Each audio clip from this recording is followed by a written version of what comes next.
Bien, bonjour, bonjour à tous, ravi de vous retrouver. Donc, je suis Benjamin Coignet, sociologue du sport. Je vais faire l'animation de cette deuxième table ronde de l'après-midi, donc qui est consacrée à la pratique du sport pour les filles et les femmes. Je vais juste en introduction peut-être rappeler se donner deux, trois points de repère. Notamment depuis le rapport 2004 qui a été remis sur Femmes et Sport, qui a été proposé par Brigitte Dédier en 2004 et qui s'interrogeait déjà à l'époque sur comment augmenter la pratique des filles et des femmes dans les quartiers de la politique de la ville, les quartiers prioritaires. Il en ressortait tout un tas d'analyses, mais surtout des propositions qui ont fait date et qui ont permis derrière de déployer des politiques publiques, des actions locales, etc. La première idée, c'était qu'il fallait réinterroger la place des femmes dans la hiérarchie du sport en France, du club jusqu'à l'échelon des fédérations sportives, et notamment de valoriser l'engagement des femmes à prendre des responsabilités, à promouvoir la prise de responsabilité dans ces instances. La deuxième proposition, c'était de s'interroger sur l'encadrement des pratiques sportives pour les filles, l'encadrement qui était proposé aux jeunes filles et aux femmes en disant il fallait faire un effort de mixité et de faire en sorte que plus de filles et de femmes rentrent dans l'entraînement, dans l'animation du sport en France. La troisième piste était également de rééquilibrer financièrement, de promouvoir des actions qui étaient destinées uniquement aux filles et aux femmes, donc qui interrogeaient de fait une forme de mixité qui pouvait être permanente, imposée dans la pratique sportive, et en disant peut-être qu'il fallait s'interroger à cette démixité temporaire pour les pratiques sportives, en disant que ça pouvait faire levier dans l'accès au sport. Et enfin, c'était de mieux comprendre les attentes des jeunes filles et des femmes dans ce qu'elles attendaient de la gestion du sport, de leur place dans quel type de pratique sportive, mieux comprendre ses besoins. Ça, c'était en 2004. Voilà, depuis l'eau a coulé, des politiques publiques se sont déployées, des actions se sont déployées. Et puis, le Conseil national des villes a reposé cette question en 2019, donc il y a très peu de temps, dans l'optique de l'héritage de Paris 2024, sur sport au féminin dans les quartiers, vecteur d'émancipation, point d'interrogation. De nouvelles pistes ont été proposées, mais le constat quand même qui ressort de ce Conseil national des villes, c'est que malgré la volonté, malgré l'énergie, malgré les financements, il y a toujours un déséquilibre marqué dans l'accès au sport pour les femmes et les jeunes filles, notamment dans les quartiers prioritaires de la politique de la ville. Pour tout un tas de raisons qui ont été évoquées, notamment le rapport au temps, le rapport à la gestion des emplois du temps des uns et des autres. Donc, en tout cas, aujourd'hui, cet après-midi, on va rediscuter un petit peu de ce sujet-là pour voir qu'il y a des leviers qui existent, qui sont expérimentés dans les territoires et notamment dans le cadre de la labellisation des cités éducatives. Donc, on aura un exemple à Saint-Étienne-du-Rouvray autour du handball tout à l'heure. Voilà, pour voir un petit peu quels sont les leviers qui ont pu être activés dans le cadre de l'animation de la cité éducative pour tenter des choses. Et on verra que malgré la crise sanitaire, eh bien, il y a quand même des projets qui ont pu se faire et qui sont en tout cas en préparation, qui ont pu se préparer pour la rentrée à venir. Donc, avant ça, on va donner la parole donc à Sarah Ouramoun, qui nous a rejoint. Merci beaucoup. On vous connaît en tant que championne. Vous avez fait beaucoup de choses. Vous êtes investi dans beaucoup d'espaces de direction qui illustrent le rapport que j'évoquais tout à l'heure dans l'accès, dans le déploiement des pratiques sportives aussi. Vous êtes dans des espaces de pilotage à l'échelle de fédération, du CNOSF, etc. On vous laisse vous présenter, donner quelques repères, et puis peut-être nous dire comment vous êtes devenue la championne que vous êtes. Bonjour à tous, merci. Alors, moi, j'ai eu la chance d'avoir une mère qui m'a poussée à faire du sport très tôt. Donc, j'ai commencé par temps et c'est vraiment ce qui m'a permis d'éviter, comme beaucoup de jeunes filles, de me poser des questions ou de m'auto-censurer. J'ai été élevée comme mes frères et sœurs. Et pour le coup, je me suis jamais posé la question de savoir si j'avais le droit ou non de faire un sport de combat. Et donc, quand j'ai découvert une salle de boxe près de chez moi à Aubervilliers, j'y suis entrée vraiment complètement décomplexée. À aucun moment, je me suis demandé si j'avais le droit ou pas de boxer, puisque mon frère avait déjà fait de la boxe. Et donc, si mon frère avait pu en faire, il était hors de question que moi, je ne puisse pas y avoir accès. Et donc, j'ai découvert la boxe un peu comme ça, par hasard, à une époque où les femmes n'avaient pas encore le droit de boxer. Et en fait, j'ai découvert sur le tard un peu toutes les inégalités qu'il pouvait y avoir à la fois dans le monde du sport et puis de la boxe en particulier, puisque ça restait quand même un univers où les hommes étaient quand même très présents. On peut même parler du dernier bastion du sexisme. Mais voilà, il y avait cette envie de me dépasser, d'apprendre à maîtriser le boxe et le noble art. Et puis surtout, j'ai eu la chance d'avoir un entraîneur qui était très ouvert et qui m'aidait sans trop se poser de questions. À l'époque, il accueillait les scolaires, les classes de CM2 pour des cours de boxe éducative. Et donc, pour lui, c'était assez naturel que je puisse m'entraîner dans cette salle. Voilà, et ça a duré 20 ans. Et puis, avec de belles aventures, de beaux combats à la fois sur le ring, mais surtout en dehors.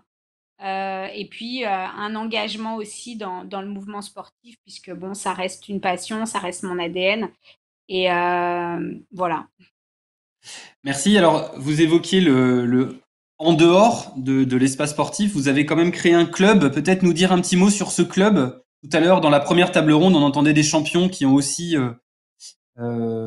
agi dans des clubs, créé des clubs ou qui se sont investis dans des clubs de quartier malgré le parcours de champion. Vous avez monté une structure aussi. Nous en dire deux mots? Oui, j'ai monté une association donc, qui a 10 ans cette année. J'ai commencé par des cours de boxe pour femmes avec une garderie, puisque j'avais très souvent des mamans qui ne pouvaient pas se rendre au cours parce qu'il y avait des problématiques de garde d'enfants. Et l'idée, c'était de pouvoir leur permettre, ou en tout cas les soulager à ce niveau-là. Et puis l'association s'est développée. Aujourd'hui, je suis implantée à Aulnay-sous-Bois, donc en Seine-Saint-Denis, et j'ai développé tout un programme qui s'appelle les Puncheuses, qui s'adresse à la fois à des jeunes filles plutôt à 15-18 ans, où j'utilise la boxe vraiment comme outil d'émancipation sociale et professionnelle, et puis à des femmes adultes pour leur permettre de gagner en confiance. Et du coup, l'idée, c'est vraiment de leur donner accès à la salle.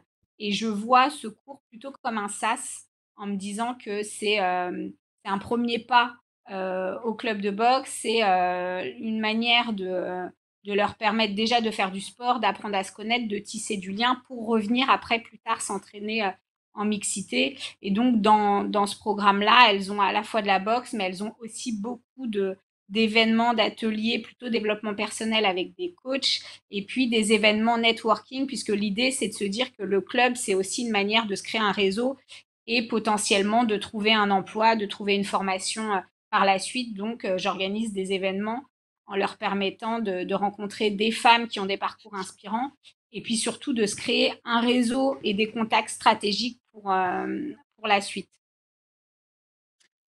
Alors peut-être dernière petite question, puis on reviendra vers vous tout à l'heure dans les échanges, mais euh, avec tout cet engagement, toute cette entrepreneuriat aussi que vous avez développé en parallèle de votre parcours de championne, pardon, quels seraient les messages, ou plutôt les ingrédients qui vous semblent indispensables pour réussir cet accès au sport pour les filles et les jeunes femmes des quartiers prioritaires? Vous êtes issu d'Aubervilliers, donc il y a des quartiers prioritaires, vous êtes issu de ces territoires, avec cette expérience d'entrepreneuriat, de parcours de championne, voilà. Qu'est-ce qu'il faut réussir?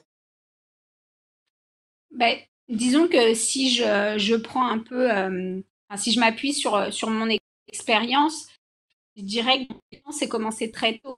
Moi, aujourd'hui, je suis maman de deux filles et je les ai mis tout de suite au sport.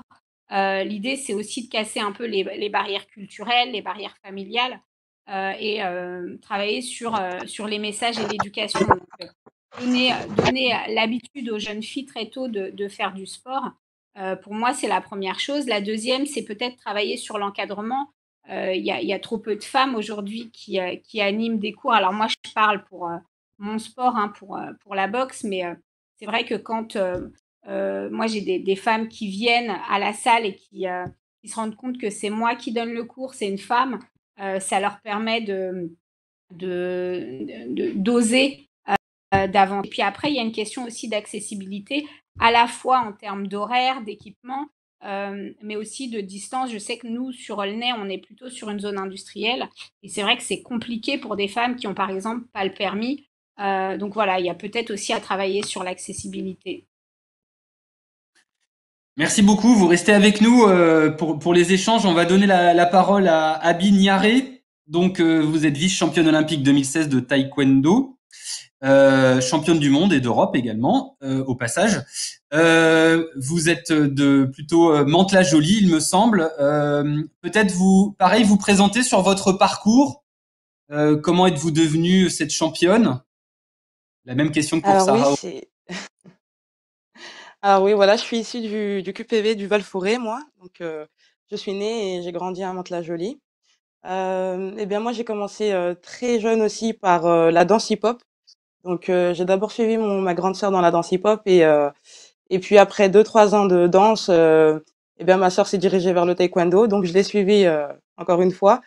Et bah, il s'avère que ma sœur était très, très forte à ce sport et bah, je voulais faire la même chose et bah, j'ai aussi eu beaucoup de facilité dans cette discipline. C'est-à-dire que très vite, bah, j'ai gagné de nombreuses compétitions et en 3 ans de taekwondo, j'ai été appelée pour intégrer le CREPS de Châtenay-Malabry. Et puis, bah, suite à ça, j'ai intégré d'autres CREPS, notamment celui d'Aix-en-Provence, pour finir bah, à l'Institut national du sport, où vraiment j'ai révélé tout mon potentiel. Et donc, c'est à l'Institut national du sport que j'ai décroché bah, mon titre de championne du monde et cette belle médaille d'argent olympique. Et puis bah là, dans la continuité des choses, j'ai mis un terme à ma carrière il y a très peu de temps, donc il y a 1 an et demi. Et bah, je me suis lancée sur un diplôme d'État de la jeunesse et de l'éducation populaire et du sport, tout simplement parce que, comme Sarah, je trouve que il y a énormément à faire dans l'encadrement des femmes. Enfin, il y a très peu de femmes, en tout cas dans ma discipline, qui encadrent le taekwondo. Et j'avais vraiment un rêve, c'était d'ouvrir aussi ma structure dans ma ville de Mantes-la-Jolie. Car bah, là où j'ai commencé, moi, c'est vrai que bah, c'était assez compliqué pour les femmes d'oser venir. Et aujourd'hui, malheureusement, le club n'existe même plus.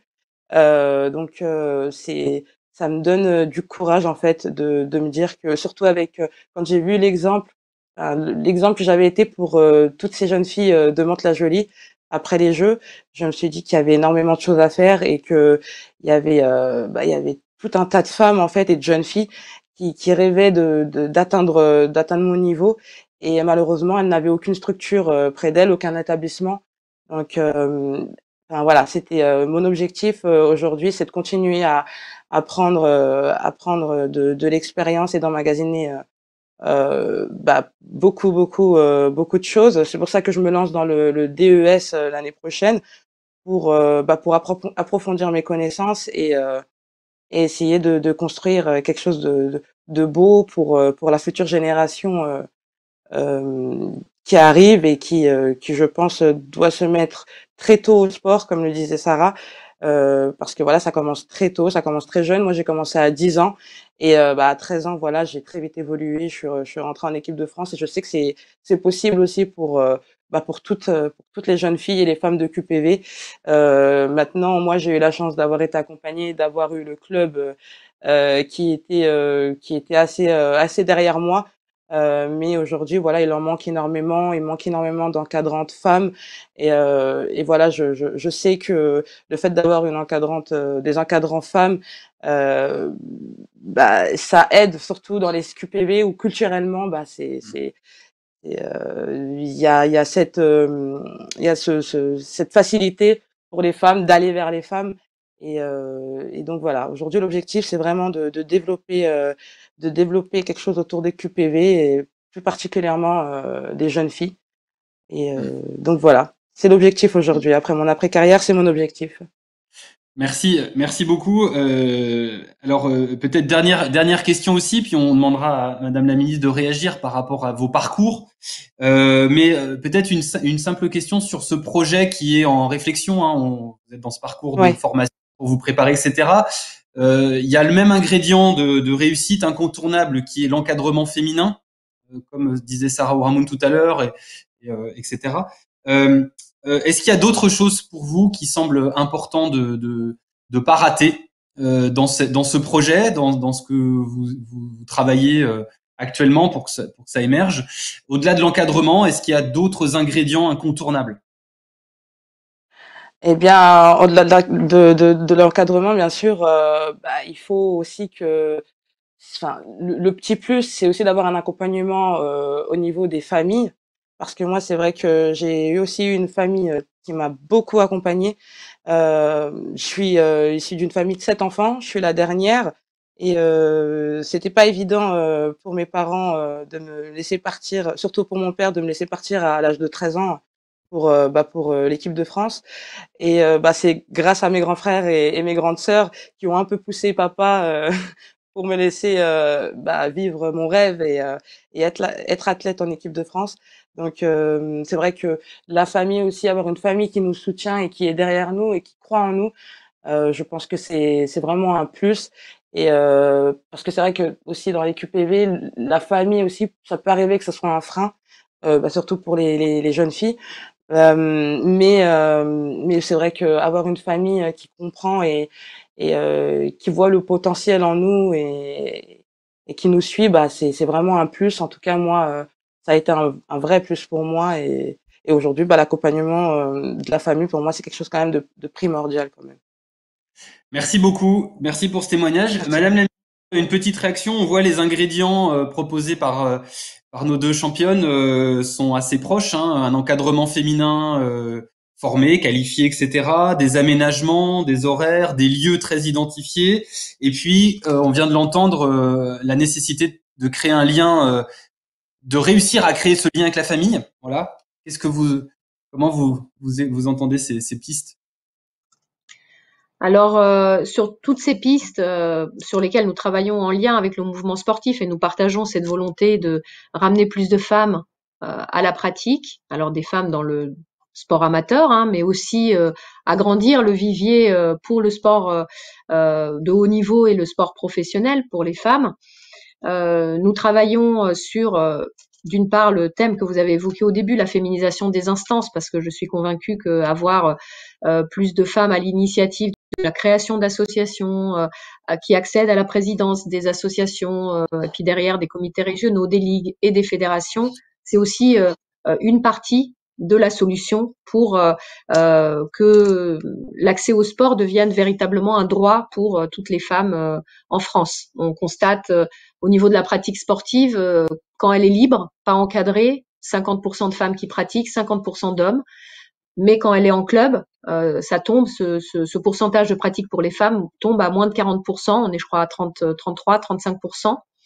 Et il y a vraiment un gros effort à faire, comme a dit Sarah tout à l'heure, en favorisant l'accès au métier d'éducatrice sportive, mais aussi de cadre d'État qui encadre le sport beaucoup plus aux femmes.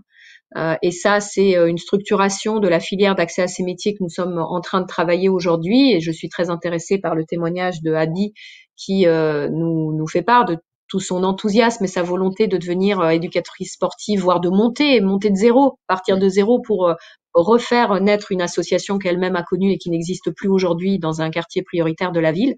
C'est vraiment voilà une belle aventure dans laquelle tu te lances, Abby, et on est là pour t'accompagner et on reprendra contact avec toi pour voir comment t'accompagner plus dans cette démarche. On a accompagné les femmes qui voulaient se diriger vers des instances sportives dans un programme auquel Sarah a pu participer, financé par le ministère des Sports et le mouvement sportif, le CNOSF, qui mélangeait des femmes qui désiraient prendre des responsabilités, qui avaient déjà au niveau associatif, mais qui voulaient monter plus haut au niveau fédéral, et on les a mélangées dans des ateliers de formation avec des femmes chefs d'entreprise. Nous avons soutenu financièrement ce programme. Certaines d'entre elles y sont même arrivées à accéder à des postes de présidente de fédération, comme la présidente de la fédération d'hockey sur gazon, Isabelle Join. Sarah Ouramoun elle-même est aujourd'hui vice-présidente de la fédération de boxe, et d'autres femmes qui sont montées, j'allais dire, en gamme et en grade au niveau fédéral aujourd'hui. Dans la loi, nous avons instauré la parité, une loi qui va être finalement votée, je l'espère, prochainement au Sénat. Donc le monde sportif a été d'accord pour que nous ayons une parité hommes-femmes dans les comités exécutifs au niveau des fédérations, dans leurs organes déconcentrés également, dans les ligues. Et j'espère que ça va irriguer aussi plus à la base, plus au niveau des associations.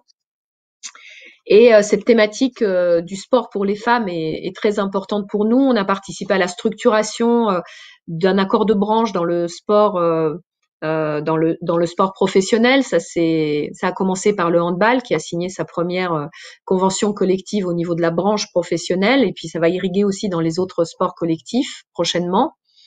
Et aussi sur le statut des sportives, que ce soit au niveau amateur ou au niveau professionnel, voir comment, par exemple, intégrer mieux la maternité dans la carrière des sportives, comment intégrer aussi le sport dans la vie des femmes qui sont enceintes et qui parfois sont pas suffisamment conseillées pour aller vers une pratique sportive régulière, y compris pendant leur grossesse. Donc là, ça touche le sport pour toutes. Et à ces temps de la vie des femmes où il est bon de faire du sport, pendant la maternité, après l'accouchement, au moment de la ménopause, dans des temps spécifiques pour les femmes. Et forcément, quand on a plus de femmes qui réfléchissent à l'offre qu'on peut proposer à ce public, l'offre du coup est plus adaptée. On l'a vu avec l'offre de garde des enfants qu'a expliqué tout à l'heure Sarah. Et on voit que c'est un véritable moyen pour inciter plus les femmes à aller pratiquer du sport, que d'adapter l'offre à leurs contraintes et à leurs attentes aussi, surtout. Merci beaucoup. On va tout de suite enchaîner par une immersion à Saint-Étienne-du-Rouvray pour aller voir dans la cité éducative de Saint-Étienne-du-Rouvray, du coup, comment toutes ces problématiques que vous avez présentées juste avant, tous ces points de vigilance et ces axes d'intervention à ajuster, eh bien, comment c'est pris en compte dans la cité éducative autour d'un projet autour du handball. Donc, on a monsieur Gilles Burel qui est là, qui est le coordinateur REP et qui est accompagné de Benoît Edrich, qui est le directeur de l'école élémentaire. On vous laisse la parole. Je crois que vous avez un petit diapo de 2 slides pour qu'on puisse prendre quelques repères sur votre travail. Et puis, on discute un petit peu après. Donc oui, merci. On va donc faire une intervention à 2 voix avec Monsieur Edrich. Vous pouvez lancer le premier slide si vous voulez. Donc dans un premier temps, je vais donner quelques éléments sur la cité éducative de Saint-Étienne-du-Rouvray. Puis Monsieur Edrich, qui est à l'initiative du projet handball, donnera quelques éléments de contexte par rapport à ce projet. Je reprendrai la parole pour détailler un peu ce qui nous a intéressé dans ce projet et ce que nous souhaitons mettre en place à la rentrée prochaine, puisque, comme vous le disiez tout à l'heure, les problématiques de crise sanitaire et de protocole ne nous ont pas permis de mettre en place ce projet cette année, mais il sera mis en place à la rentrée prochaine. Voilà, donc vous pouvez lancer le premier slide si vous voulez. Donc juste Saint-Étienne-du-Rouvray, c'est une ville qui est au sein de la métropole Rouen-Normandie. C'est la 3e commune en termes d'importance et de population. Une population extrêmement jeune, avec 4 collèges et tous classés en éducation prioritaire. Et sur ces collèges, il y a un quartier plus référencé encore que les autres, c'est celui du Château-Blanc, dans lequel il y a notamment le collège Robespierre qui est classé en RED+. Non, le premier slide, c'était bien. qui est classé en REP+, et puis le collège Louise Michel, qui lui est classé en REP. Pour se situer au niveau de l'académie, en tout cas quand c'était l'académie de Rouen, puisque maintenant nous sommes regroupés avec Caen, c'était le quartier le plus défavorisé en termes d'indices sociaux sur l'académie de Rouen. Donc nous avons une habitude de collaboration au niveau des réseaux, avec la ville notamment. On avait déjà initié avant la mise en place des cités éducatives un dispositif qui s'appelle Quartier d'enfants et qui consistait à regrouper un établissement scolaire, un service de la ville et une association. Et ben là, on est en plein dans ce projet-là, et donc je vais laisser Benoît Eldrich vous parler des éléments de contexte, de la mise en place du projet handball sur son école. Oui, bonjour à tous et à toutes. Oui, simplement pour revenir sur le début de cette action, qui est partie d'un constat. Alors, d'un constat de rivalité tout d'abord entre les deux groupes scolaires qui existent, qui se côtoient sur le quartier du Château Blanc, l'école Vallon et puis l'école Massé. Deux groupes qui sont séparés, deux groupes scolaires qui sont séparés simplement par un petit parc, et pour autant c'est une rivalité qui voit le jour avec de la violence, même chez les plus jeunes, des bagarres, des conflits. Donc il fallait trouver une action qui pouvait fédérer les deux écoles. Et puis ce qui nous intéresse pour aujourd'hui, finalement, un autre constat, c'est que sur le quartier, bien sûr, il y avait le football et qui, bien sûr, attire beaucoup de pratiquants et des pratiquantes un petit peu aussi. Pour autant, il y avait un manque en termes d'offres d'activités sportives. Et pour le coup, en s'appuyant sur le scolaire, tout d'abord, la pratique scolaire, on a pu commencer à développer cela. Alors, ça a commencé en 2016-2017 avec deux classes simplement, ma collègue et moi-même, une intervention d'un technicien d'un brevet d'État, pour le coup d'une commune voisine, et puis devant l'enthousiasme, alors de nos élèves, bien sûr, pour cette activité garçons comme filles de découvraient, et puis surtout les petites filles. On s'est dit qu'il fallait un peu développer cette pratique. L'année d'après, en 2017-2018, nous avons ouvert du CP au CM2 dans notre école cette initiation au handball. Pour le coup, ça nous faisait donc 250 élèves déjà initiés et pour nous, École Vallon, exactement 125 filles.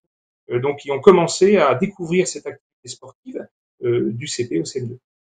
Je vous parlais au début des rivalités un peu entre les deux groupes scolaires. Donc l'année suivante, en 2018-2019, nous avons intégré l'autre groupe scolaire au sein de cette initiation handball là. Donc on a maintenant, juste avant la crise, nous avions donc exactement 521 élèves, dont 242 petites filles ou filles, jeunes filles, qui étaient sensibilisées donc au handball sur le temps scolaire.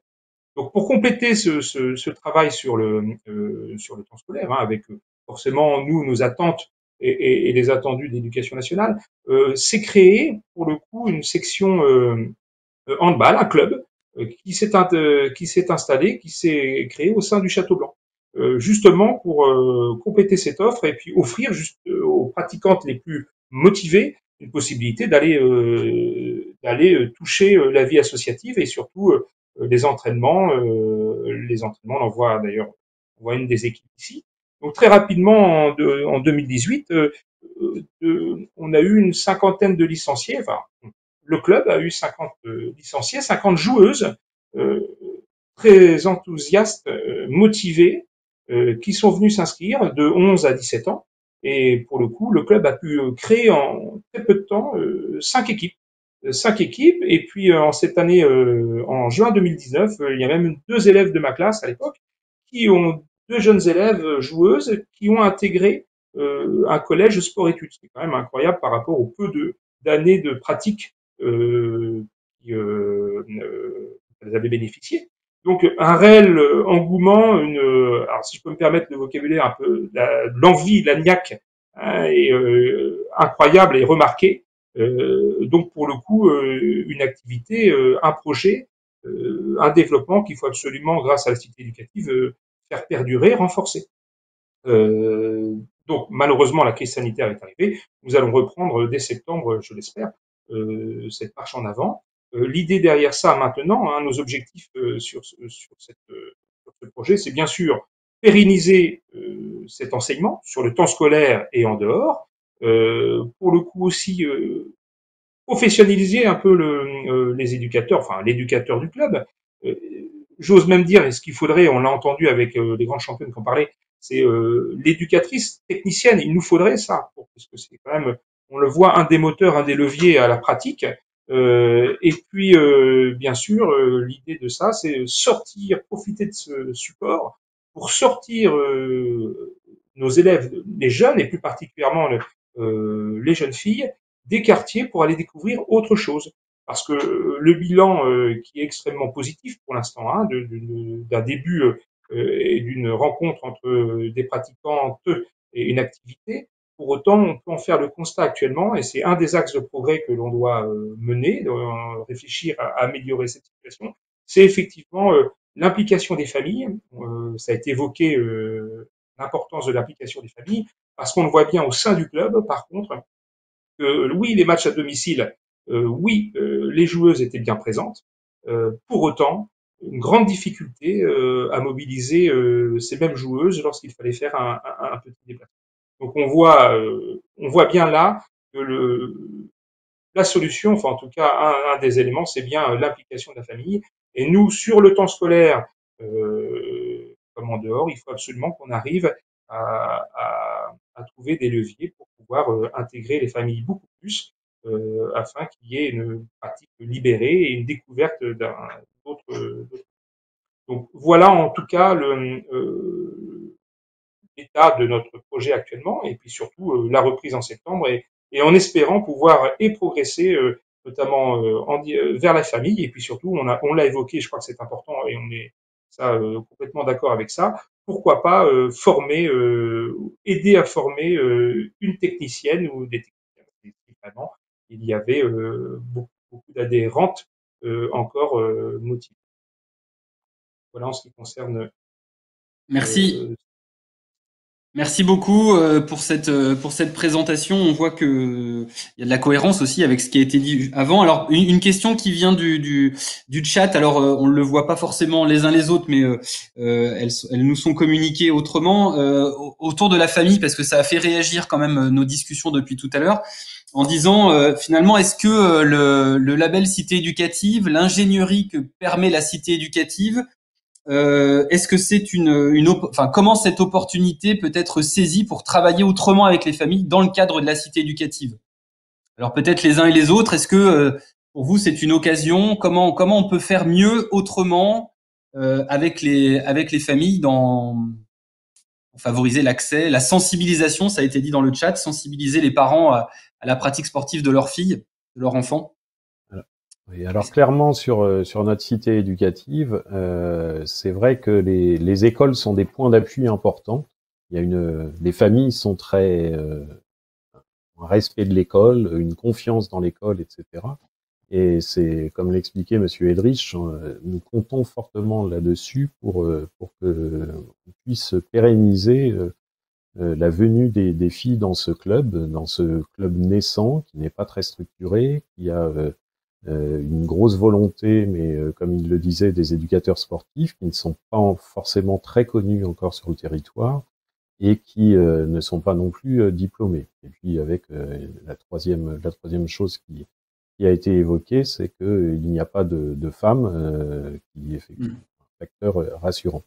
Donc on compte beaucoup pour cette pratique au niveau scolaire, pour que ça puisse créer un lien et que les filles s'inscrivent de façon pérenne dans l'activité. Au-delà de ça, et au-delà du sport, ce qu'expliquait Monsieur Edrich à propos des filles qui ne vont pas dans les matchs à l'extérieur, on espère bien que si les familles sont là, ça va les rassurer, que si elles peuvent même parfois accompagner, ça les rassurera sur le fait de sortir du quartier. Et puis pour nous, en termes scolaires, c'est un gros enjeu parce que on a la même problématique avec les stages troisième où les filles on leur demande de trouver, enfin les familles leur demandent de trouver un stage dans le quartier et on a beaucoup de difficultés à les sortir du quartier. Et on espère que de ce fait-là, ça pourra aussi débloquer des choses sur ce plan-là ainsi que sur l'orientation post-troisième. Voilà. Merci. Madame la ministre? Ah, votre micro est... Oui. C'est bon. Effectivement, moi, je loue effectivement cette envie de monter un club spécifiquement pour les filles à partir, en fait, le plus tôt possible. Et j'irais même à un âge encore plus tôt, parce que c'est vrai que si vous désirez atteindre cet objectif d'impliquer les familles, là où elles sont le plus sensibles aux activités qu'on peut leur proposer avec leur enfant, c'est au moment de l'arrivée des enfants dans la famille, c'est-à-dire très tôt. On entend dans certaines fédérations et dans certains clubs ces activités baby se développer, où on associe justement les parents à l'activité sportive elle-même, où on arrive à proposer une activité parent-enfant. Et c'est des choses qu'on aimerait développer de plus en plus, parce qu'avec d'autres ministres aussi, notamment Adrien Taquet qui est ministre de la Famille, de la protection de l'enfance aussi, le sport est vu par l'action de son ministère comme un outil d'accompagnement à la parentalité dont on a besoin aujourd'hui dans notre société, d'accompagner les parents lorsque ils connaissent l'arrivée d'un enfant dans la famille ou du deuxième, du troisième enfant. Et le sport peut être un endroit, les associations sportives, où justement on crée ce lien nouveau entre les familles pour discuter de l'arrivée des enfants, mais aussi où les parents peuvent apprendre et acquérir des compétences pour jouer avec leur enfant, pour se mettre dans des situations sportives. Et c'est vrai que c'est pas suffisamment aujourd'hui connu et utilisé par les associations, mais ce sont des activités qui permettent aussi de développer le nombre d'adhérents au sein des associations qui se lancent dans ces défis. C'est pas simple, parce que souvent les éducateurs sportifs ont un peu une aversion vis-à-vis des parents et souhaitent plutôt faire leur séance sans avoir des parents dans les pattes en permanence. Mais je pense que voilà, l'accepter et arriver à le gérer et le réguler dès le début de l'entrée en activité des enfants, c'est aussi une promesse d'en avoir ensuite dans l'association, de capter du bénévolat plus facilement, et puis d'avoir aussi finalement l'autorisation des parents à libérer leurs enfants pour des stages, pour partir en compétition, une fois que la confiance s'est installée. Mais je crois que pour installer cette confiance, il faut démarrer tôt. Et ces activités-là destinées à la petite enfance peuvent aussi être une solution pour capter les enfants très tôt et du coup les familles aussi dans le giron associatif, les faire entrer dans le giron associatif le plus tôt possible. Merci. Peut-être Sarah ou Ramoun, Abignaré, que pensez-vous de ce sujet? Est-ce que vous voulez compléter par rapport à vos réflexions? Moi, peut-être juste pour compléter, parce que je pense tout à fait qu'il faut commencer très tôt et essayer d'impliquer les parents, même les activités parents-enfants, c'est ce qui fera qu'on réussira à éveiller les mentalités et convaincre les familles. Et peut-être un autre levier, ce serait de continuer à communiquer encore plus sur des réussites féminines, des rôles modèles pour les rassurer, les convaincre, les inspirer. Je sais que dans le 93, il y a énormément de championnes et de champions. Et donc, l'idée, c'est de pouvoir les valoriser encore plus pour inspirer les plus jeunes. Par rapport à ça, pardon, une question dans le chat qui était quels seraient les leviers pour favoriser la légitimité des femmes encadrantes lambda, c'est-à-dire non championnes?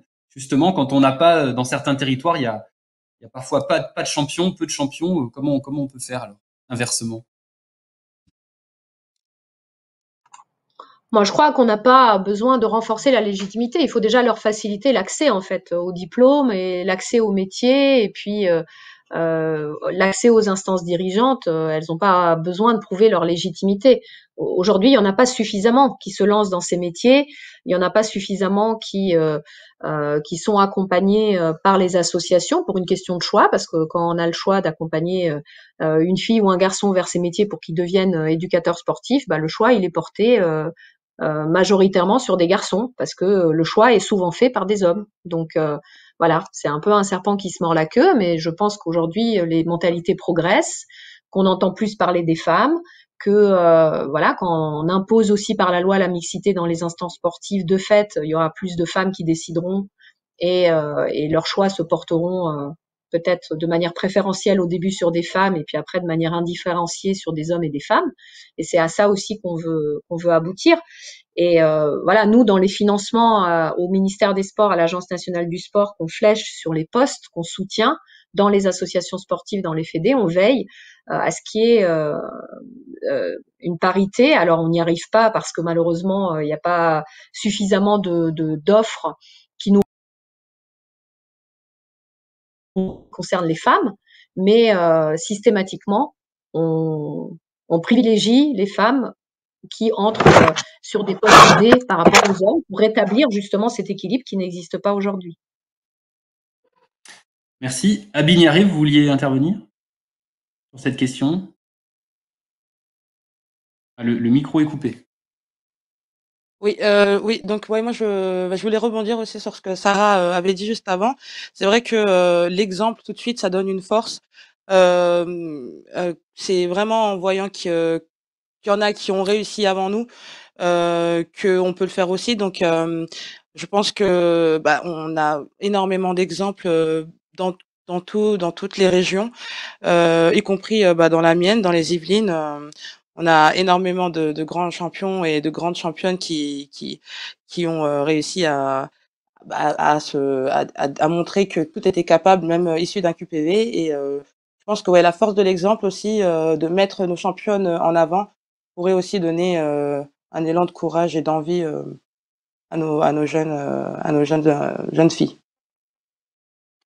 Merci beaucoup. On arrive au terme de la table ronde.